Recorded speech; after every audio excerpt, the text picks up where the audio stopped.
প্রিয় দর্শক বন্ধুরা, আশা করি সবাই ভালো আছেন। আমিও ভালো আছি। আমি শিলামণি। আজ আমি তৈরি করব দেশি মুরগির ডিম। চলুন দেখা যাক কিভাবে রান্নাটা আমি তৈরি করি। প্রথমে নিয়ে নিচ্ছি 10খানা ডিম আর 500-550 মতো ছোট আলু। ডিম ভালো করে একটু ধুয়ে নিতে হবে, কারণ ডিমে কিন্তু ময়লা থাকে, তাই আমি নতুন করে জল দিয়ে ধুয়ে নিচ্ছি। এরপর আলুও কিন্তু একই রকমভাবে চটকিয়ে ধুয়ে নেব।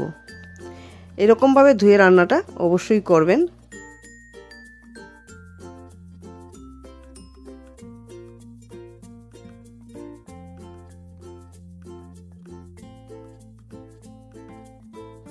এরপর গ্যাস জ্বালিয়ে আমি হাঁড়িটা বসিয়ে দেবো জল দিয়ে খানিকটা। এরপর ঢাকা দিয়ে দিচ্ছি হাঁড়ি। একটা ফুট দেওয়ার পর আলুটা আমি নামিয়ে নিয়েছি। দুঃখের বিষয়, আলু যে তুলে নিয়েছি সেই ভিডিওটা উঠেনি। একটুখানি হালকা করে ভাপিয়ে নিয়েছি আলু।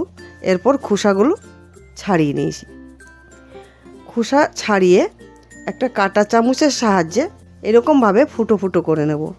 এতে কিন্তু নুন মশলা ঢোকে। দেখে নিচ্ছি ডিম সিদ্ধ হলো কিনা। ডিম সিদ্ধ হয়েছে। আমি দমে রেখে দিয়েছি 10 মিনিট। 10 মিনিট পর ঠান্ডা হয়েছে। এরপর আমি ডিমের খোসা আস্তে আস্তে করে ছাড়িয়ে নেব।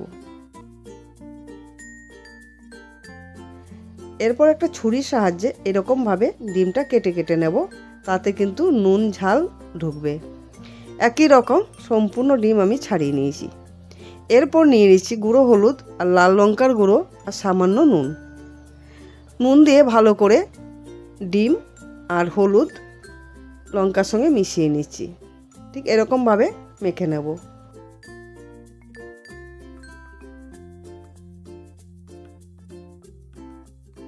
এই পাশে কিন্তু গ্যাস জ্বালিয়ে একটা কড়াই বসিয়ে নেব। কড়াই কিন্তু গরম হচ্ছে। দিয়ে দিচ্ছি আমি 3 টেবিল চামচ সরষের তেল। সরষের তেলটা একটু প্রথমে বেশি করে নিয়ে নিচ্ছি। ডিম ভাজার পর বাকি তেল যে থাকবে সেই তেলে আমি আলু ভেজে তুলে নেব। সরষের তেলটা ভালো করে গরম করে নিতে হবে, না হলে কিন্তু ডিমগুলো লেগে লেগে ভেঙে যাবে। আর অনেকেই কিন্তু ডিম ভাঙা খেতে চায় না। ভেঙে যদি ডিম দেওয়া যায় বাচ্চারা খুব রেগে যায়। আমি এই ডিমটা খাবো না, এটা ভাঙা, এরকম করে ওরা বায়না করে। তাই আমি ভালো করে তেলটা গরম করে ডিম এর মধ্যে ছেড়ে দিচ্ছি।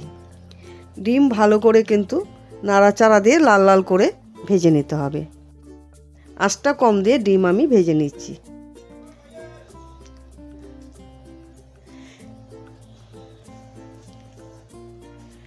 এরকমভাবে ডিমটা লাল লাল করে ভেজে একটা পাত্রে তুলে নিচ্ছি।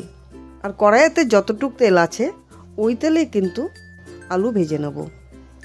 আলুটা কিন্তু এরকম কাঁটা চামচের সাহায্যে একটু ফুটো করে নেবেন, তাতে কিন্তু আলুটা খুব স্বাদ লাগবে। আলুতে কিন্তু আমি 10 মিনিট আগে নুন মেখে রেখেছিলাম। নতুন করে এর মধ্যে নুন দিইনি। এতে কিন্তু খুব সুন্দরভাবে নুনটা আলুর মধ্যে ঢুকবে। লাল লাল করে ভেজে একটা পাত্রে তুলে নিচ্ছি। ঠিক ডিম যেমন ভেজেছি একই রকমভাবে আলু ভেজে তুলে নিচ্ছি একটা পাত্রে। কড়াইতে যতটুক তেল আছে ওই তেলে কিন্তু রান্নাটা হবে না, তাই আমি আর 2 টেবিল চামচ সরষের তেল দিয়ে দিচ্ছি। তেলটা গরম হওয়ার পর দিয়ে দিচ্ছি 2টো তেজপাতা। তেজপাতা দিয়ে একটু নাড়াচাড়া দিয়ে নিতে হবে। এরপর দিয়ে দিচ্ছি আমি 1/2 চা চামচ সাদা জিরে। সাদা জিরেটা একবারে সোনালি কালার করে ভেজে নিতে হবে। সোনালি কালার যখন হবে এর মধ্যে দিয়ে দিচ্ছি আমি আদা রসুনের পেস্ট 2 চা চামচ।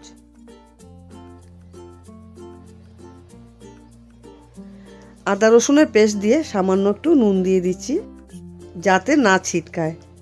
এরকমভাবে আদা রসুনের পেস্ট আমি ভেজে নিচ্ছি, কাঁচা আদা রসুনের ঝাঁসটা যেন না থাকে। যখনই তেল উঠছে এর মধ্যে দিয়ে দিচ্ছি 1 চা চামচ জিরে বাটা, 1 চা চামচ ধনে বাটা আর 2 চা চামচ লাল লঙ্কা বাটা এর মধ্যে দিয়ে দিচ্ছি। আর দেব 1 চা চামচ গুঁড়ো হলুদ। সম্পূর্ণ মশলা দেওয়ার পর ভালো করে মশলা আমি ভেজে নেব। ঠিক এরকমভাবে ভেজে নিতে হবে, আঁচটা কম দিয়ে। যখন মশলা থেকে তেল বেরোবে দিয়ে দিতে হবে হাফ বাটি জল। জলটা দিয়ে ভালো করে মশলা কষিয়ে নেব।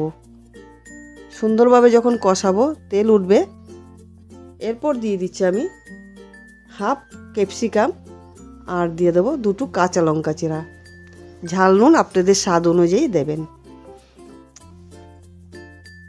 এরপর একটু কষানোর পর দিয়ে দিচ্ছি ভেজে রাখা ডিম আর আলু। ডিম আলু দিয়ে আমি আর 2 থেকে 3 মিনিটের মতো আঁচটা কম দিয়ে রান্নাটা করছি। এই রান্নাটা দুপুরবেলা দারুণ লাগবে খেতে। বাচ্চারা সব দাঁড়িয়ে আছে খাওয়ার জন্য। মুরগির ডিম খাবো তাই আমি রান্নাটা আজ করছি। এরপর দিয়ে দিচ্ছি জলটা একটু বেশি দিতে হবে, আলু সিদ্ধ হওয়ার ব্যাপার আছে, তাই আমি জলটা বেশি দিয়েছি। যখনই ফুটে উঠবে তখন আমি দিয়ে দিচ্ছি আমি টমেটো আর রসুন কোয়া 10-12 খানা, আর দিয়ে দিচ্ছি পেঁয়াজ 2 ভাগ করে।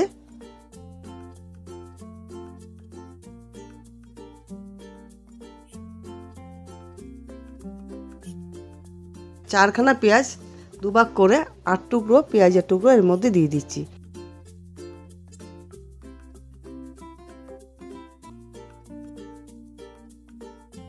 দিয়ে ঢাকা দিয়ে রাখবো 10 মিনিট আঁচটা কম দিয়ে। 10 মিনিট পর আমি ঢাকনাটা খুলে দেখছি খুব সুন্দরভাবে আলু সিদ্ধ হয়ে আছে আর টমেটো সিদ্ধ হয়ে আছে। দিয়ে দিচ্ছি আমি স্বাদ মতো নুন। এরপর দিয়ে দেবো আমি গরম মশলার গুঁড়ো সামান্য। রান্নাটা কিন্তু আমার একদম তৈরি। রান্নাটা কেমন লাগলো অবশ্যই কমেন্টের মাধ্যমে জানাবেন।